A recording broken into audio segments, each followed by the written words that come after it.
I was about to think that it was the last interview of today, but it is not. We have a couple more, but now I have one that I'm looking particularly forward to.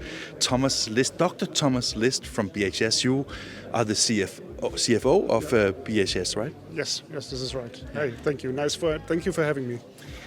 I'm so pleased about it because you just gave a presentation, and I think that one of the things that I think everybody is looking at today is what business models applies to become as profitable as possible, and that is exactly what you spoke about here, right? Yeah, we have put a lot of time and effort into this model. This idea of equipment as a service is out there for quite some time. But to combine it with a business model that is really related to the output and there with the production of our customers and give them more visibility and transparency on cost of ownership and efficiency, I think this is really something we should and we want to explore with our customers. And we had some great discussions today, so there's a lot of interest out there, and I'm looking forward to the next developments. I was thinking, let's break it down a little bit into what this is. Basically, when you say pay per output, basically means that you have a fixed payment per output, and that includes, literally everything, right? This is correct. So if you look at your home, a lot of people have small printers in their home where they pay per printed page. And if the ink is gone, they send you a new one. So this is the small version of it. A corrugator is only a little bit larger. Yeah? You're exaggerating. I have seen it. Yeah, and of course, if you are able to provide a package for that huge machine, and our customers are so driven into the perfection of their production and of their productivity and profitability, which is ultimately part of the vision that BHS has to improve the profitability of our customers. And if I'm particularly pleased that it doesn't happen so often that out of finance you can be part of product development, and this is really exciting. That we can give input into a product. This time it's not a machine, but how we use or how we sell or how we deal with this machine. And this is very exciting, and I'm looking forward to the next steps. Of course, with all capital expenditures, there is some kind of financing because there's the parts, there's the R&D, there's everything. So you have already made agreements with financing and insurance partner, which is of course a very important part because basically you need the cash for the machine in order to make sure that you can contribute to your continuing thing. Does that mean that when you have this relationship with your exclusive finance partner, does that mean that you have to guarantee some volume to them in order to finance it, or are they also in it for the variable cost? Yeah, so what we spent, this was maybe what we spent the most time, is to find an exclusive and globally renowned financing and insurance partner. So we have found that, and of course we all intend to sell as much as possible with people. But of course our customers are politely invited if they want to just buy the corrugator. That's also fine. To answer your question, the financing partners, they are also very innovative. So they understand that it takes some time, that we need to explore, that we need to learn. And we have not guaranteed any volume. Of course, the expectation on both sides, also on ours, is that we will reach a certain volume. With all businesses, you always consider the incentives, right? And as a financial partner, basically, it is interest rate that is your incentive. So I guess that you have an interest rate covered into the price, and then when you explore customers, you figure out what customers can actually deliver a certain volume in order to make it valuable for both of you, right? Yeah, there are dozens of variables in this model. And this is not only financing, because we are also taking into account the risk of the variability. Yeah?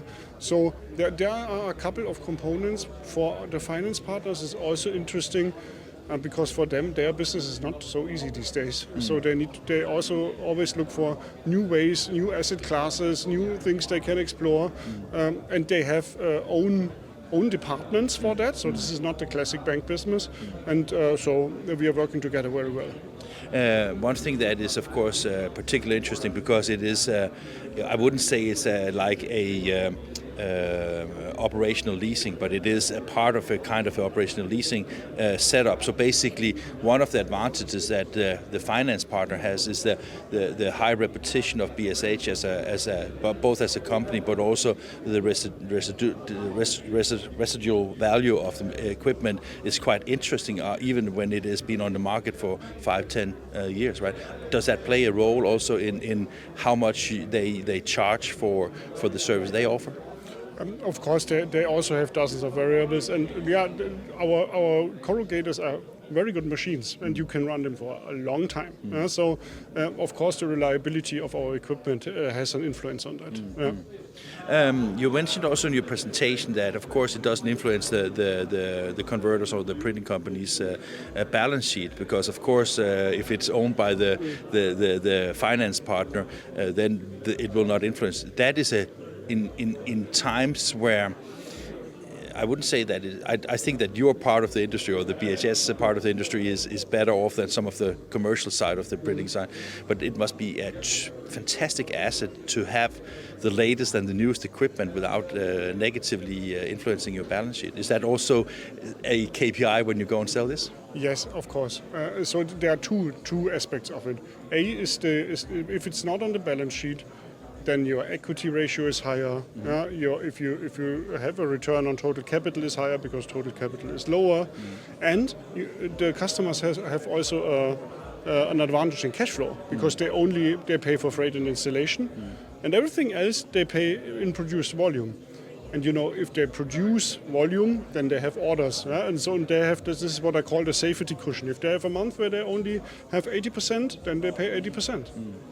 The reason I find this interesting is because in the industry we have seen other companies trying to do, let's say, subscription models. What I liked about your thing is, from a customer perspective, is of course that you have so much trust both in the model and the value that you operate, that you take no limitations in lower or higher volume, because if you have a cost that is always fixed, then you basically end up with a very risky business if you have it down. But here it is totally variable from first sheet to the last sheet, right? Yeah. For BHS, the risk is not so high because we are selling the equipment to the finance partner in the first place. So our cash flow is secured. We do have. It depends. One variable of the pricing is a certain minimum payment amount. So there is minimum payments in. So if the customer decides to have a low minimum payment, then of course the risk is higher, and this will be reflected in the price. Of course, and the other way around. But this is totally up to the individual conversation with the customer. So we don't have a default minimum payment. But that is still good because even for existing customers, it can be an advantage because you may be on the edge of you don't have the real volume for the second machine or the third machine or whatever. Now you have a model where you basically can offload older equipment with existing, and then basically buy the next machine, and then it will still be very positive for you. Yeah, I believe our customers understand also that this model will help them to grow. Yeah. Because they can execute very aggressive growth plans. Why not buy 2 or 3 corrugators and go finance them over PPO? That's different because all of them have finance, capital, capex restrictions and stuff like this.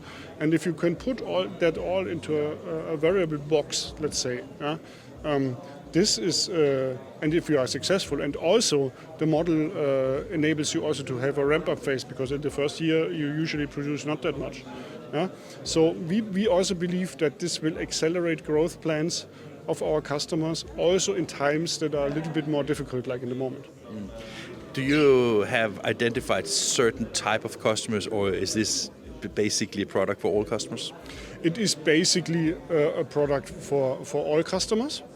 Of course, if you have really customers that have really deep pockets, then they might not find that. Then some of some of the arguments I'm giving are not striking. I see that, and I'm happy if they buy a corrugator. But on the other hand, I mean, the interest rate on equity rate is not very high right now, so maybe this is even cheaper for them, even if they have cash, right? Yeah, this should be. I think this should be a conversation that we should be having with them. So to answer, we are not restricting that to any customer. Of course, we are looking for a repetitive business, but this is what we do always. Yeah. So for us, it's just one more offer in our whole tool set for BHS corrugated, which we can give to the customer. And I understand that. Do you think it will sell more machines eventually? I think we will sell machines that we would not have sold if we would not have the model. Yes, I think that. So it seems like a win-win situation for everybody, right? That's what we hope. Fantastic. Very much. Thank you very much, Thomas. Thank you.